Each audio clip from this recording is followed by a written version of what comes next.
Good morning everyone, তোমরা সবাই কেমন আছো? আশা করছি খুব ভালো আছো। তো সকাল সকাল ঘুম থেকে উঠে মাম্মা পাপার আজকে স্কুল ছিল, তো অনেক সকালেই ঘুম থেকে উঠেছি। তো সমস্ত বাসি কাজ সেরে নিয়ে স্নানও হয়ে গেছে। তো এখন রান্নাঘরে এসে এই যে চা বসিয়ে দিয়েছিলাম, চাও রেডি করে নিলাম। আর একদিকে মাম্মা পাপার জন্য ভাত বসিয়ে দিলাম, ডিম সেদ্ধ আলু সেদ্ধ। তো তোমাদের দাদা ভাই আজকে বাড়িতেই ছিল, দোকানে যায়নি। তোকেও চা দিয়ে দিলাম, আমিও চা খেয়ে নিলাম। তারপর মাম্মা পাপাকে স্নান করিয়ে ওদেরকে রেডি করিয়ে দিলাম, দিয়ে সকালে জল খাবারটা খাইয়ে দিলাম।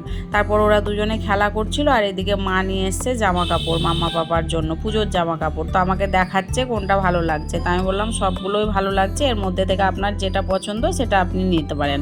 তো মা বলল যে মাম্মাকে তাহলে পরিয়ে দেখি। তো মাম্মাকে সমস্ত জামা কাপড় পরিয়ে পরিয়ে দেখছিল, তার মধ্যে থেকে দুটো জামা নিয়েছে মা।